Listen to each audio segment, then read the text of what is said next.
C'est l'un des moments les plus marquants dans l'histoire de la République démocratique du Congo, lorsque le chef de l'État se tient devant le Congrès pour parler à tous les Congolais. C'est arrivé aujourd'hui, comme c'est le cas depuis 2006. Joseph Kabila a parlé à la nation, un discours très attendu depuis celui de la semaine dernière, marquant la clôture des concertations nationales. Mesdames, Mesdemoiselles, Messieurs, bienvenue dans ce dossier de la rédaction consacré justement à un décryptage de cette adresse de Joseph Kabila à la nation sur l'état de la République démocratique du Congo. Pour en parler, André-Alain Atondou-Liongo, il est communicateur de la majorité présidentielle. Juvenal Mounoumo-Moubi, il est député national de l'UNC. Messieurs, bonsoir. Bonsoir. Bonsoir, madame. Lui, c'est un peu le gardien du temple. Et vous, c'est le 109 de l'UNC. Je suis chargé des relations extérieures de l'UNC. Une sorte de milice des affaires étrangères de l'UNC. Merci de le constater. Alors, on va d'abord se rendre au Palais du Peuple. Grande mobilisation, chant, danse, avant l'arrivée du chef de l'État sur les lieux. Une année après les concertations et ses recommandations, ce discours était très attendu. Mais on va replonger dans l'histoire avec ce congrès de 2013. Le président de la République qui avait fait une série de promesses. C'est un dossier signé Guilain Kabalondi. Le décor était bien planté lorsque le chef de l'État faisait son entrée dans cette salle de congrès du Palais du Peuple. Après l'adoption de l'ordre du jour, la parole a été accordée au président de la République pour son discours sur l'état de la nation. Pendant plus d'une heure, Joseph Kabila a jonglé entre les bilans du gouvernement et les perspectives d'avenir. Tous les sujets ont été abordés, même ceux qui fâchent. Le peuple congolais n'est pas n'importe quel peuple.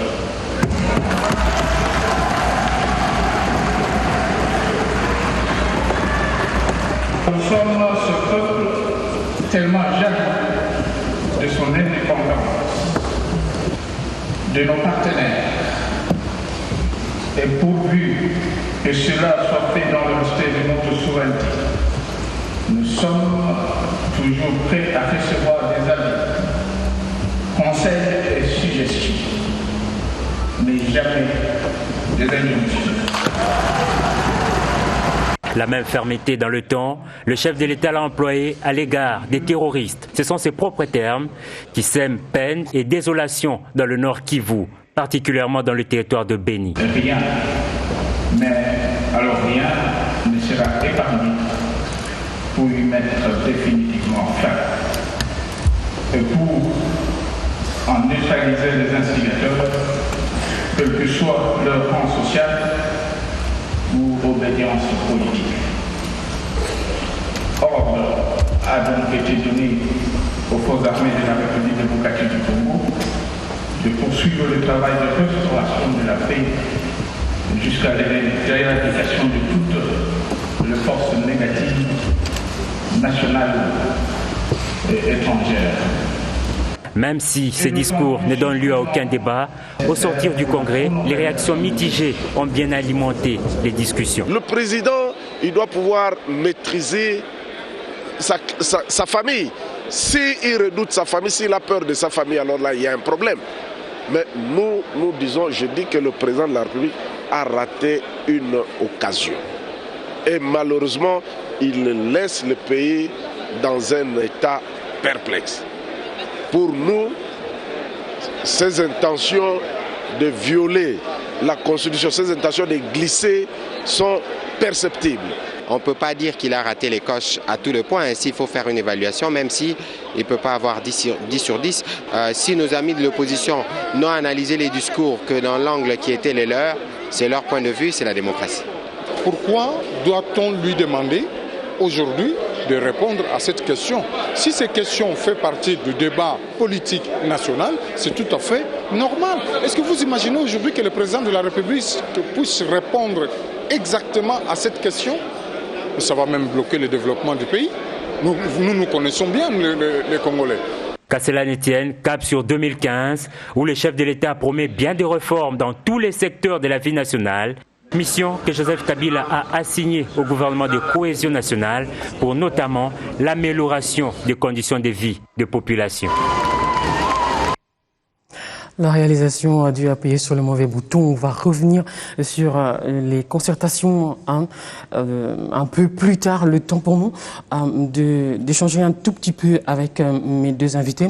Généralement, un discours, soit-il d'un chef d'État, suscite trois types de réactions. Des applaudissements, un silence ou des huées. Vous, à quel moment vous avez eu envie d'applaudir, même si vous n'y étiez pas? Soit dit en passant, vous êtes député pourtant. Il me sera difficile, il m'a été en effet difficile d'applaudir. Chez nous, lorsqu'il y a des choses à encourager, nous encourageons. S'il faut adresser des félicitations, nous le faisons. C'est comme le comportement de la police dans les meetings d'Ndjili. Ok, restons sur le discours. Okay, bien sûr. Donc, et aujourd'hui, je n'ai eu aucune occasion d'applaudir. Aucune occasion. L'occasion ne m'était pas offerte pour applaudir, et en tout cas, je ne pouvais pas le faire pour les contextes d'aujourd'hui. Il y a des trucs qui vous ont, il y a des propos qui vous ont poussé à... Vous savez que je réaffirme en effet ce que viennent de dire les collègues, l'élément qui vient d'être balancé tout à l'heure, les collègues interfédérales de Kinshasa, M. Baudouin-Maillot, honorable Baudouin-Maillot. Aujourd'hui, je m'attendais justement à des annonces, à des gestes forts. Et le tout premier geste fort, ça consisterait à décrisper le climat politique. On va y aller concrètement. Qu'est-ce qui vous a poussé, par exemple, à huer, même si vous n'étiez pas, vous étiez chez vous, à huer, à conspuer? Quoi, par Moi, exemple? je n'ai pas hué, je ne l'ai pas dit. Oui, qu'est-ce qui vous aurait poussé? Quoi, par exemple, qu'il a dit? Mon attitude, ce n'est pas de huer. Je viens ici sur ce plateau avec des analyses. Quand vous suiviez ce discours, je vais revenir, j'aimerais qu'on revienne point par point. Ouais, vous avez eu des réactions. Je souhaite qu'on revienne point par point. Il y a des points qui concernent les élections. Il y a des points qui concernent la sécurité. Il y a des points qui concernent le gouvernement de cohésion ou la cohésion nationale. J'aimerais qu'on revienne là-dessus et de façon objective, méthodique, que je vous donne des éléments d'appréciation. Quand on dit conspuer, en fait, c'est pour savoir si vous étiez d'accord ou pas. Je n'ai pas été d'accord avec l'ensemble du discours. Pourquoi? Parce que c'était l'occasion, comme le disent les collègues. Vous avez eu envie de huer tout le temps. Okay. Comme les collègues viennent de le dire, c'était l'occasion pour le chef de l'État de fixer l'opinion sur un débat qui a lieu maintenant. Lequel? Le débat sur la révision de la Constitution. Okay, le débat sur le respect des échéances à l'horizon 2016. Ok, on va y revenir. Mais le président de la République est resté silencieux. On va y revenir. Voilà, nous sommes restés sur notre soif. On va y revenir. D'entrée, déjà, on voulait juste avoir l'état d'esprit après ce discours. Monsieur Atundou, des raisons d'applaudir, lesquelles? Oh, mais il a été applaudi lorsqu'il a affirmé la souveraineté de la République. N'est-ce pas? D'un ami, on attend des avis, des suggestions, mais en tout cas pas des injonctions. N'est-ce pas? Quand il a parlé de... Je sais plus, il a été applaudi 2 ou 3 fois comme ça. Et lorsqu'il touchait à des points sensibles, par exemple, sur l'esprit de vie, des problèmes concrets des Congolais. Lorsqu'il a parlé de la justice notamment. N'est-ce pas que la justice devait faire un effort pour rencontrer les aspirations du peuple congolais. Il a été applaudi. Il a également été très applaudi lorsqu'il a énuméré nos ancêtres. Nous sommes descendants de Simba Vita. Voilà, ça c'est un peu un appel, Patrice Lumumba, à la fierté Joseph Kasavubu, Laurent Désiré Kabila. Oui, absolument. Il n'a pas cité Mobutu, selon beaucoup qui ont été frustrés. De toute évidence, n'est-ce pas? Certains auraient pu être... C'est leur point de vue. C'est leur point de vue et c'est le point de vue du président, n'est-ce pas? Lorsqu'on fait un discours, il y a des messages forts. Aujourd'hui, en toute honnêteté, la personnalité de Mobutu est encore contestée, n'est-ce pas? Quant à son rôle, à ceci, à cela. Et là, le président voulait un message de cohésion, où des gens, des personnalités non contestées, qui montrent que ce pays s'est battu pour la souveraineté. Il y a 30 ans, on n'aurait pas cité certains. Parce que, en ce moment-là, leur place n'était pas là. On n'aurait pas cité, par exemple, Gizenga. Donc, vous voyez, il faut voir l'optique du messager. Qu'est-ce que le président a voulu dire par cela?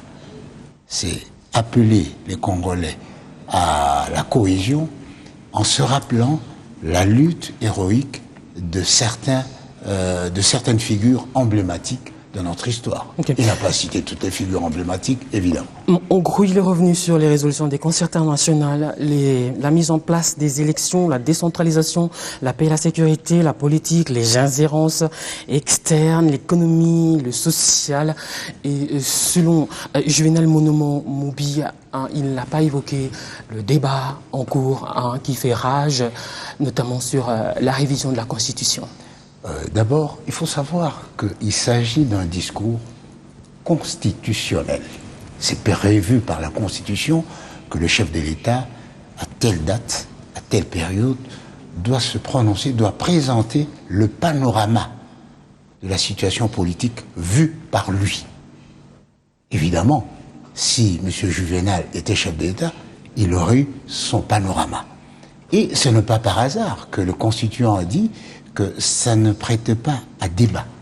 Parce qu'en fait, il s'agit d'un point de vue de quelqu'un, un responsable, n'est-ce pas, en l'occurrence le garant de la nation, à partir de son mirador et de son monitoring, il dit voilà, pour moi, il est important que la sécurité soit l'affaire de tous. Il est important qu'aujourd'hui, la MONUSCO parte. Il est important que, s'agissant de nos problèmes, que nos amis ne fassent pas d'intrusion intempestive et que certains de nos compatriotes ne pensent pas que c'est la communauté internationale qui est la solution. S'agissant du plan économique, il a insisté, il a rappelé la nécessité d'avoir effectivement les performances, mais ce n'est pas la finalité. La finalité, c'est que les performances puissent inciter à l'amélioration de la situation sociale du Congolais, etc. Donc, c'est un discours, on va dire, convenu. C'est un discours sur l'état de la nation. C'est vu par Kabila. Et là, il est important de segmenter les séquences, n'est-ce pas? Logique. La première séquence, la plus importante, concernait les dispositions prises et les conditions requises pour améliorer la situation des Congolais dans tous les secteurs et améliorer la gestion de l'État. C'est ainsi qu'il a cité le cas des hôpitaux, des infrastructures, des routes, des dessertes, etc. Des questions qui touchent la desserte d'eau, d'électricité, okay. Des questions qui touchent le quotidien des Congolais. On s'arrête un tout petit peu sur la révision de la Constitution et les élections. Monsieur Monobo, il a donné des garanties d'organiser des élections. Vous savez, madame, la toute première garantie, c'est fixer l'opinion sur les débats. C'est vrai que lui-même n'a pas dit qu'il va se présenter pour un troisième mandat, mais il y a ses lieutenants, il y a des personnes qui lui sont proches, je vais dire ici des politiques qui lui sont proches, il y a même ceux-là qui ont écrit des livres. Je connais personnellement des bouquins, des personnes qui sont proches du chef. Et par rapport à ces débats qui cristallisent l'espace politique, qui crée davantage les rapprochements et les minimums de confiance, parce qu'un processus électoral, c'est un processus marqué par un minimum de confiance mutuelle. Sans un minimum de confiance mutuelle, il va être difficile de mener à bon port ce processus. C'est très délicat. Donc, des questions comme la question, d'abord, de la révision de la Constitution, c'est qu'il pouvait dire, moi, en tout cas, j'attendais le chef de l'État dire, par exemple, que je réaffirme ce que j'avais dit à Jeune Afrique en 2007, que je ne toucherai pas à la Constitution, je donne ma parole d'officier. Il l'avait dit ainsi pour faire un discours direct. Et il couperait court à ce débat qui a lieu dans la classe politique. Pourquoi? Parce que nous sommes convaincus que ce plan existe. Et on n'est plus dans les spéculations, on n'est plus dans les rumeurs. Pourquoi? Parce qu'il y a une volonté persistante de réviser la Constitution. Et si pas de réviser la Constitution, il y a en fait plusieurs stratégies. À travers les recensements, de pousser vers la prolongation au-delà des échéances de 2016. Il faut savoir que l'année 2016, l'échéance de 2016, c'est des rigueurs. C'est prévu dans la Constitution. Lorsque vous lisez l'article 220, le nombre et la durée des mandats du président de la République ne peuvent faire l'objet d'aucune révision constitutionnelle. Et ça me désole assez souvent quand j'entends des juristes évoquer la possibilité d'un référendum. Cela a été évoqué dans les débats, tout au début de ces débats au Congo. Et il n'y a pas que la question de la révision de la Constitution, ça aiderait à décrisper le climat. Il allait évoquer aussi la question du calendrier. On dit que 2015 est une année électorale, mais je ne sais pas vous dire exactement quelles sont les élections. On commence par quel type d'élection? Y a-t-il un consensus déjà sur ça? Est-ce que c'est les locales? Est-ce que c'est les provinciales? Nous soutenons qu'il faut commencer par les provinciales, parce que les locales, ça risque d'être un véritable casse-tête. Ça demande beaucoup de préalables, la cartographie des groupements, ainsi de suite. Il allait faire d'autres annonces, comme il y a des chaînes, par exemple, de télévision proches de l'opposition, ou tout simplement des chaînes de l'opposition comme Canal Futur, qui est la chaîne de l'UNC, mais qui reste fermée depuis les élections de novembre 2011. Eh bien, une annonce dans ce sens, en termes de rétablir les signaux ou rouvrir cette chaîne-là, ça aiderait. Ça serait une contribution dans le sens de la cohésion nationale. Parce que la cohésion nationale, ce n'est pas la publication du gouvernement qu'on appelle gouvernement de cohésion nationale. La cohésion nationale, c'est le constat que les acteurs politiques se font un minimum de confiance nécessaire pour baliser l'avenir. Okay, mais je suis désolé de vous dire qu'on n'est pas, on est loin en fait de la cohésion nationale, parce qu'il n'y a pas de gestes forts qui pourraient nous pousser à le confirmer. À vous entendre parler. Donc ces annonces n'ont pas été faites, et vous avez rappelé un point important, le retour de la dépouille du maréchal Mobutu. Ça a été dit lors des concertations, et c'était l'occasion d'annoncer, de faire une annonce dans ce sens-là. Vous savez, la cohésion, c'est à partir de ces petits gestes. Donc la cohésion, ce n'est pas la publication d'un gouvernement de cohésion pléthorique de 47 membres. La cohésion, ça se constate à travers des gestes de cohésion. À vous entendre parler, il y a une crise de confiance, de ce pas une crise politique.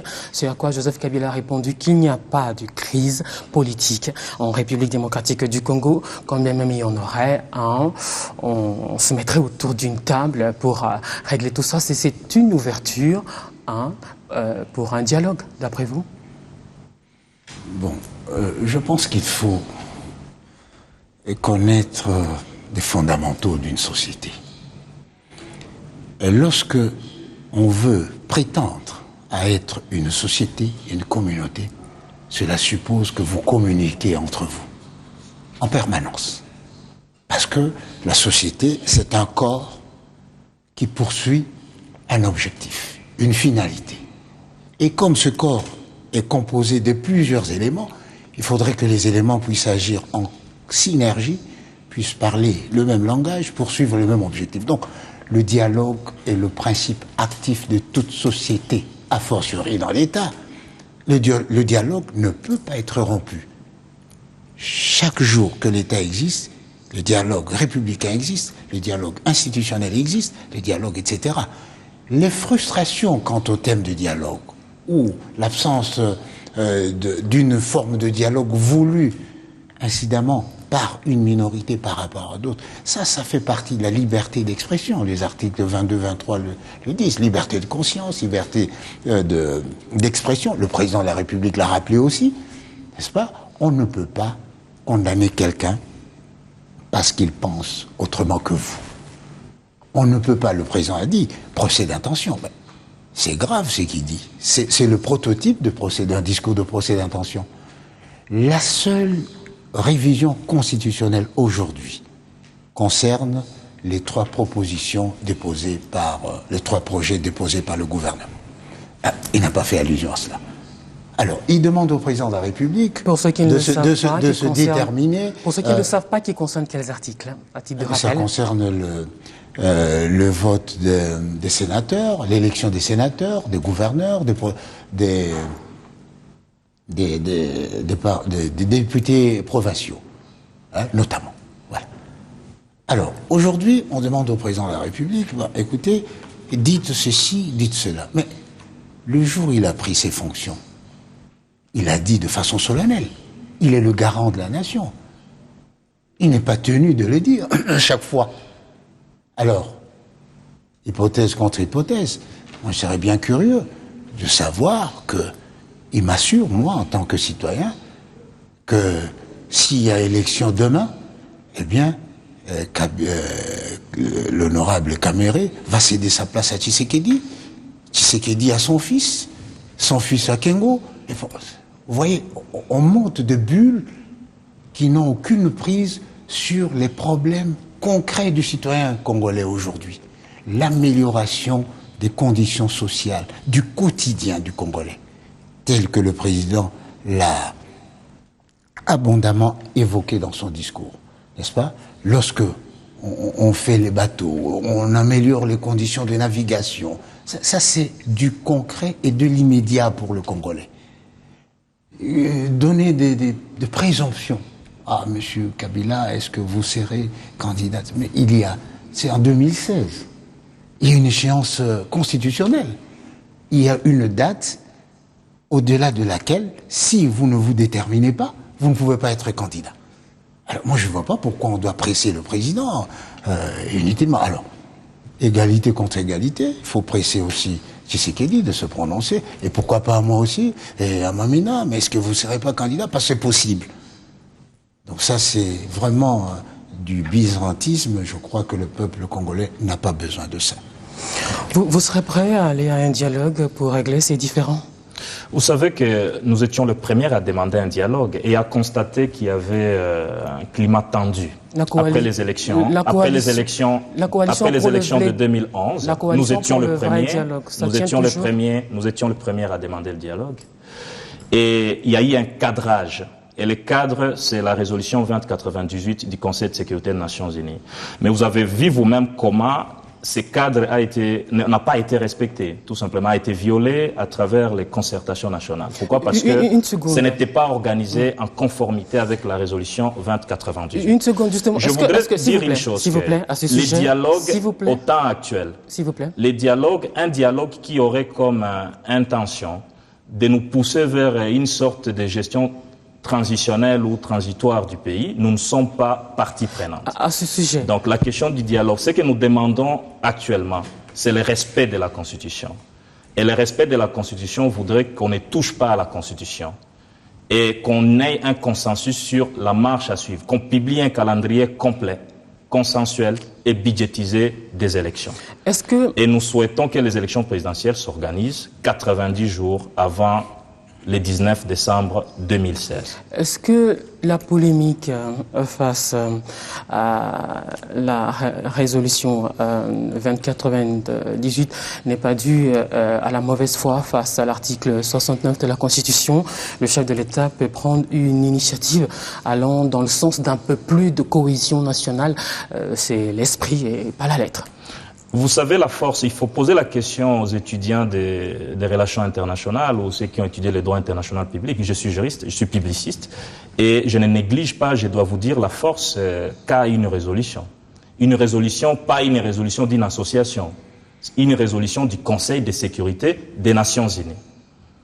C'est pour garantir le succès des élections que les Nations Unies ont estimé que c'était important que les acteurs politiques au Congo se retrouvent dans le cadre d'un dialogue sans exclusive pour baliser en fait la route vers les élections. Et nous l'avons demandé et les concertations devraient s'inscrire dans le cadre, mais ce cadrage n'a pas été respecté. Okay. Vous l'avez déjà. Alors là, ça a été une raison qui nous a pas poussé à participer aux concertations. Et puis vous avez vu par la suite que bien sûr qu'il y a eu des résolutions de concertation, mais le focus c'était quoi? On se bousculait au portillon pour entrer dans le gouvernement de cohésion. Vous comprenez? Donc nous avons une vision au-delà de ça. Nous ne sommes pas prêts pour un partage des postes, parce que le partage des postes a déjà eu lieu maintes fois dans ce pays. Notre souci c'est quoi? Nous avions voulu à ce qu'un consensus se dégage sur les processus électoraux, qu'un calendrier global, consensuel, complet soit publié, budgétisé. Et nous pensons que commencer avec les élections locales, ça risque de nous mener dans un véritable engrenage. Vous l'avez déjà dit. Oui. Et qu'à la fin, qu'on dise, voilà, on n'a pas eu du temps parce qu'on recensait les gens ou parce qu'on organisait les élections locales. Okay. Il n'y aura pas de prétexte en 2016 et il faut qu'en 2016, en décembre en tout cas, qu'on ait déjà organisé les élections présidentielles.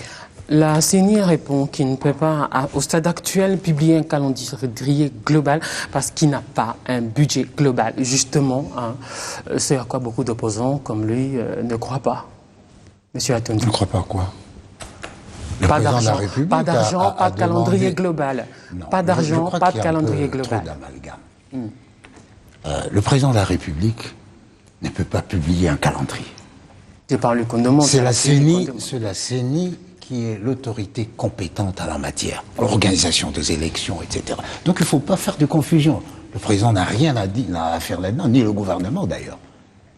Donc, ça c'est un. De deux, l'article 220. Que dit l'article 220 ? L'article 220 n'a que les sièges de matière réputée intangible. N'est-ce pas ? Ce n'est que le siège. Mais ce qui doit actionner les droits des citoyens, c'est l'article 218. L'initiative appartient au président de la République, l'initiative appartient au gouvernement réuni en conseil, l'initiative appartient au Parlement, aux 2 tiers à peu près, l'initiative appartient à 100 000 citoyens. Qu'est-ce à dire ? Lui qui est juriste, il sait qu'une loi n'est pratique que lorsqu'il y a des mesures d'encadrement qui suivent. Et ici, l'article 220 devient inopérationnel. Parce que, par rapport à 218, il n'est pas prépondérant. Donc, on va dire que les 2 articles sont ambivalents. Qui va trancher ?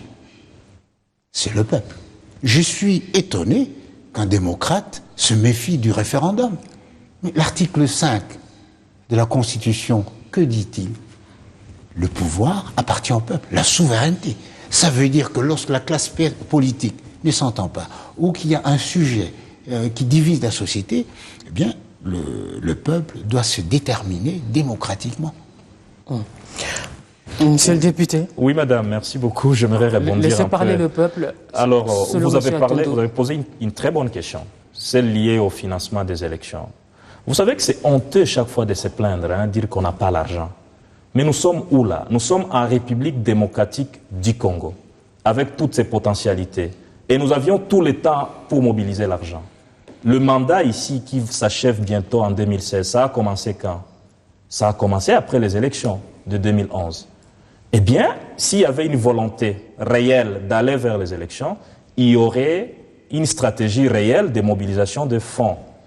Il y a beaucoup d'argent dans ce pays, il y a des secteurs qui ne donnent pas assez. Je suis député, posez-moi la question. Il y a des secteurs qui ne donnent pas assez à la poche de l'État, à la caisse de l'État.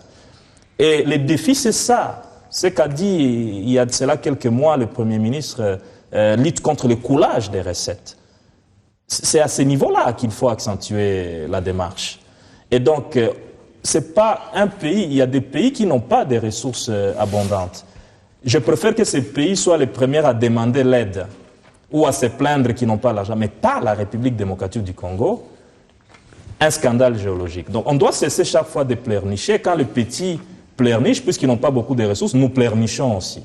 Et puis le référendum, c'est quoi ? Ce n'est pas une opération gratuite en termes de dépenses, c'est une opération budgétivore aussi. Ça va nous coûter de l'argent. Alors, je voudrais d'abord souligner ici que, suivant la ratio legis, l'esprit de l'article 218 et de l'article 220, il n'y a pas lieu de référendum pour des dispositions non révisables, s'agissant du nombre et de la durée des mandats du président de la République.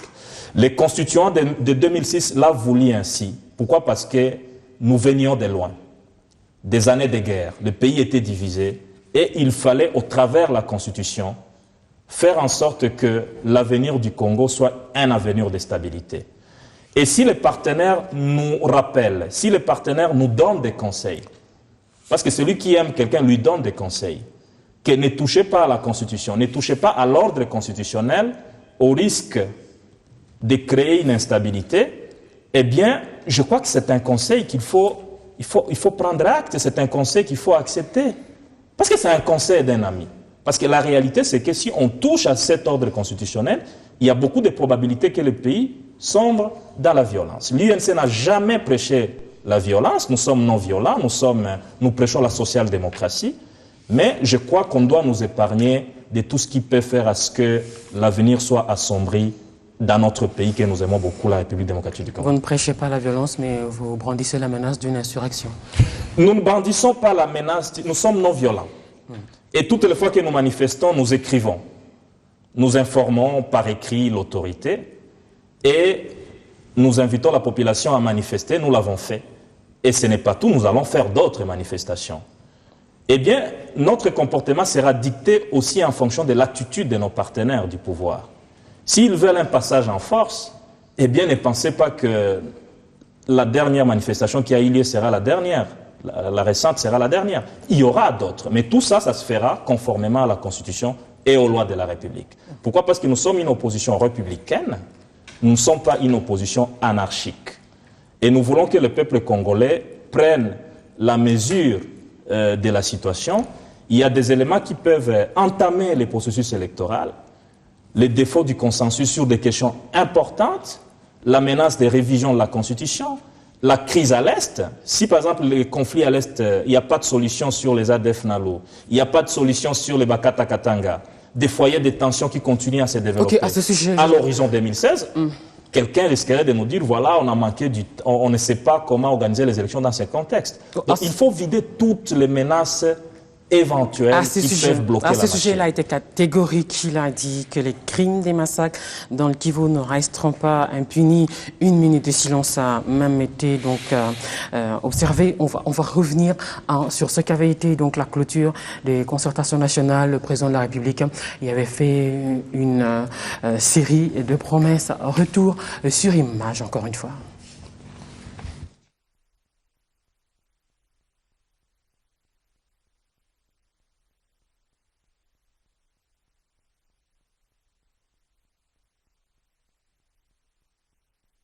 Cela d'autant plus que vous me rejoignez dans l'appel à la conjugaison des efforts que j'avais lancé dans mon discours d'investiture le 20 décembre 2011. Nous sommes en crise et en crise profonde. Je ne l'ai pas ressenti à travers les propos du chef de l'État. J'ai plutôt senti un propos optimiste, je dirais même angélique, par rapport à la réalité. Je ne sais pas si le mot angélique signifie qu'il a survolé comme un ange la situation du pays, oui. Mais c'est un discours plutôt réaliste, parce qu'il a tracé les résultats obtenus, les difficultés qu'il y a à maintenir ces résultats, et il a rappelé que pour que le Congo aille de l'avant, nous devons vivre dans la cohésion, dans la transparence.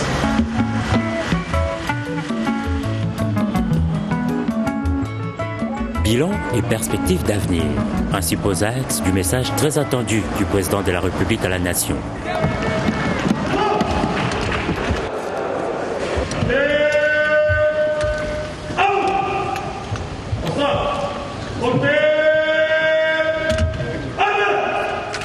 Cette adresse précise la Constitution et donne lieu à aucun débat. Mais au-delà de cette garantie constitutionnelle, le discours sur l'état de la nation de décembre 2014 devra alimenter des vives discussions au-delà des limites du siège du Parlement. Le record d'audience devra être atteint. Et pour cause, l'abondance des sujets brûlants sous le feu de l'actualité. Devant l'Assemblée nationale et les Sénats réunis en Congrès, le président Joseph Kabila, comme l'annoncent de nombreux tabloïds, va parler. Oui, il va parler, mais pour mieux cerner les méandres discursifs, il faut remonter le temps. Mercredi 23 octobre 2013, salle de congrès du Palais du Peuple pleine comme un œuf, le chef de l'État convie pour ses discours sur l'état de la nation 2 éminentes personnalités africaines. Le président de la République du Congo, Denis Sassou Nguesso, et la présidente de la Commission de l'Union africaine, Nkosazana Dlamini Zuma.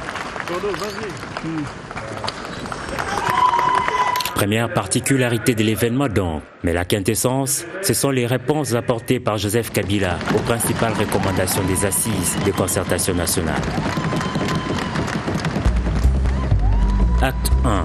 Les principales promesses. La mise sur pied pour une durée initiale d'1 an, renouvelable autant que de besoin, d'un comité national de suivi des recommandations des concertations nationales. 2.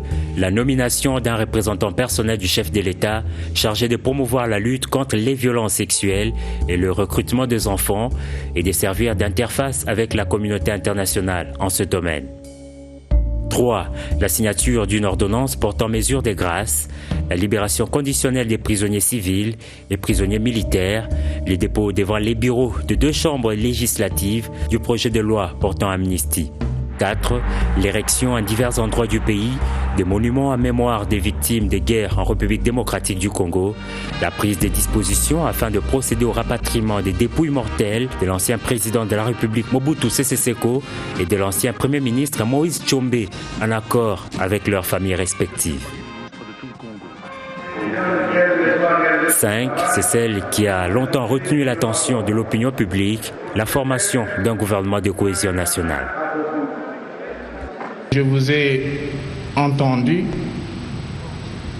et que je vous ai compris. Acte 2. Les principales réalisations. 1. La formation du gouvernement de cohésion nationale attendue depuis plus d'une année. Ce gouvernement comprend des représentants de la majorité, de l'opposition et de la société civile. Avec pour mission prioritaire le rétablissement de la paix et de l'autorité de l'État à travers le pays, la consolidation de la cohésion nationale, la poursuite de la reconstruction, l'appui au processus de décentralisation et à l'organisation des élections et l'amélioration des conditions sociales des populations. 2. La vague des libérations des prisonniers, tant civils que militaires, à la grande satisfaction de l'opinion publique. La victoire armée sur la rébellion du mouvement du 23 mars, M23, l'une des motivations à la base de la tenue des concertations nationales. La nomination par le chef de l'État de Janine Mabunda comme représentante personnelle du chef de l'État chargée de promouvoir la lutte contre les violences sexuelles et le recrutement des enfants et de servir d'interface avec la communauté internationale en ce domaine. 3. L'inauguration du parc agro-industriel de Bukangalonzo dans la province du Bandundu.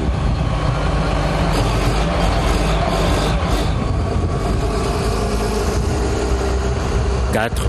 La mise sur pied effective pour une durée initiale d'1 an, renouvelable autant que de besoin, d'un comité national de suivi des recommandations de concertation nationale. Ce comité a été placé sous la coprésidence de concertation nationale. Point à réaliser. 1. La nomination d'un conseil spécial du chef de l'État en charge de lutte contre des cas de malversation, de corruption et d'enrichissement illicite dans les chefs des responsables politiques nationaux et provinciaux, des hauts fonctionnaires et cadres de l'administration publique, des mandataires publics et autres agents publics. 2. En ce qui concerne la décentralisation et le renforcement de l'autorité de l'État, l'installation progressive des nouvelles provinces et les transferts de leurs compétences, charges et ressources conformément à la Constitution. Vu le nombre et la diversité des recommandations, près de 700 alors, le président de la République a suggéré leur mise en œuvre à court, moyen et long terme au niveau national, provincial que local. J'y mettrai un soin particulier dans le choix des animateurs des institutions et dans l'application rigoureuse et systématique de la sanction pour mettre hors d'état de nuire tous les éléments susceptibles d'hypothéquer notre détermination à améliorer la condition sociale du citoyen congolais et la gouvernance de la République. Propos de Joseph Kabila Kabange. Que des attentes une année après ces discours devant le Congrès. Que des spéculations autour notamment des questions de gouvernance avec en toile de fond celle de la révision de la Constitution. Le prochain congrès promet bien de surprises. Une année après, le voile sera levé dans cette salle, dans ce cadre, mais seuls les enjeux diffèrent. Merci Guélin pour ce dossier comme on l'aime. Juvenal Monobo, André Aléa Tunduliongo, il nous reste plus que 4 ou 5 minutes. Il y a eu énormément de petites phrases prononcées par Joseph Kabila. On va revenir peut-être sur celles concernant les injonctions. Il a dénoncé les auto-invitations dans le débat politique congolais. Les conseils et les suggestions, oui, mais les injonctions, pas question. Moi, je ne considère pas ça comme étant des injonctions. Lorsqu'on vous dit que pour question de stabilité, nous, nos nations, si nos nations respectives sont devenues des nations fortes, pourquoi? Parce que les secrets c'était le respect de la Constitution, de la loi fondamentale. Et chers amis, chers partenaires, je pense qu'il ne faut pas toucher à la Constitution pour assurer la stabilité. Il n'y a rien d'injonction dans ça. C'est plutôt un conseil. C'est plutôt une exhortation. Je ne trouve pas les caractères impératifs ou contraignants ou d'injonction. Et je me suis déjà exprimé à ce propos. Mais s'il faut revenir sur les discours, j'estime qu'il y a quand même des choses qui auraient dû être dites. Vous permettez que M. Atondo réponde? Bien sûr, je reviendrai. Ouais. Ça n'a rien à voir avec des injonctions, d'après lui. Bon, je ne sais pas. C'est une position tout à fait idéologique que M. prend. Vous êtes avec des partenaires. Et vous leur dites, monsieur, si vous ne faites pas ceci, nous le ferons à votre place. Qu'est-ce à dire? Si les principaux concernés, intéressés, ont perçu cela comme une injonction, pourquoi lui, qui n'est pas concerné, mais qui est juriste, homme politique, ne peut pas comprendre qu'il y a... Ces propos sont un peu combinatoires. Si vous ne faites pas ceci, pour nous c'est différent. S'adressant aux autres États, n'oubliez pas que la stabilité de leur monnaie dépend de la France. J'allais dire de leur allégeance à la France. Donc, quand le chef de l'État français le dit ainsi, c'est une menace pour leur souveraineté même. Nous disons que ce n'est pas comme ça qu'on s'adresse aux collègues. Le ton, n'est-ce pas? La diplomatie, parce que c'est de ça qu'il s'agit, sa spécificité, c'est d'avoir des propos convenus, de respecter la considération de l'autre. La considération, c'est la base de la démocratie, parce que la considération suppose que vous reconnaissez que l'autre est différent de vous, vous reconnaissez que l'autre est comme vous. Alors, dans ces propos-là, je n'ai pas reconnu ces deux caractéristiques de la considération. Et dans tous les cas, cela ne lui était pas adressé. S'il a des raisons particulières, de certaines facilités de contact en Europe, mais je dis que les chefs d'État n'ont pas apprécié la chose, et moi non plus. On termine par le social et l'économie. A-t-il dit la stabilisation du cadre macroéconomique n'est pas une fin en soi. Il faut créer des richesses et des emplois. Ah oui, alors avant de parler du cadre macroéconomique... Ne reculez pas s'il vous plaît parce qu'on est vraiment pris par le temps. Bien sûr, mais cher Alain Atondo, des facilités pour moi dans l'espace Schengen, c'est bien avant que je ne sois député. Hein. Donc je connais l'Europe bien avant. Et voilà. Donc ça n'a pas impacté, ça n'a pas apporté beaucoup plus vraiment. Parce que, alors, stabilité macroéconomique, c'est quoi? Voilà, je ne suis pas expert Il reste maintenant à créer des richesses et des emplois. Ce qui est important, c'est quoi? Il ne faut pas amener la population avec des réflexions très compliquées. Conformer les chiffres au panier de la ménagère. Quel impact? Est-ce que les chiffres impactent sur le panier de la ménagère? Et poser la question à la maman à Kimbanseke, poser la question à la maman à Matadimayo, ou à Kasangulu, ou je ne sais pas moi, à Walikale, cette maman vous dira que je ne vois rien. Nous voulons en fait du réel. Produit intérieur brut par habitant. Il faut que ce qui est produit, et d'ailleurs il n'y a pas beaucoup de choses qui sont produites. Pourquoi? Parce que les fondamentaux pour notre industrie congolaise ne sont pas encore là. Hein? Mais les chiffres qu'on nous brandit, il faut que ces chiffres aient un impact réel sur le vécu quotidien de la population. Aussi longtemps qu'il n'y aura pas cette corrélation, eh bien, on continuera à citer les chiffres et dire que nous sommes en conformité avec les institutions de Bretton Woods, mais en réalité, le panier de la ménagère se trouvera toujours souffrant. Ok. Monsieur Atondo, encore des promesses, améliorer les conditions de vie, l'accès à l'électricité, l'accès à l'eau potable, un peu plus de richesse, des emplois. Non, je suis tenté de lui dire que je vais lui remettre un discours, un exemplaire du discours du chef de l'État, parce qu'il ne l'a pas suivi. Parce qu'il dit exactement ce que le chef de l'État a dit. Qu'a dit le chef de l'État? Que les performances macroéconomiques qui sont nécessaires pour que nous ayons accès à un certain nombre de facilités ne devraient pas être une finalité en soi. et que ces performances devaient se traduire en amélioration progressive de la situation du Congolais. C'est dans des termes on ne peut plus clairs. Et voilà, on termine par là. Des promesses. Pour le reste, ouais. je pense que vraiment, il faut relire le discours du chef de l'État. Pas de procès d'intention. Vous avez parlé de confiance. Moi, je parle de bonne foi.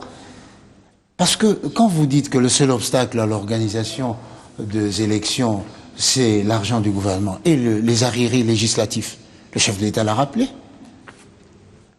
Le Parlement doit mettre à la disposition de la CENI les instruments législatifs pour qu'ils puissent organiser les élections à temps. Ok. À ce sujet, la commission électorale indépendante a dû appeler pendant cette émission pour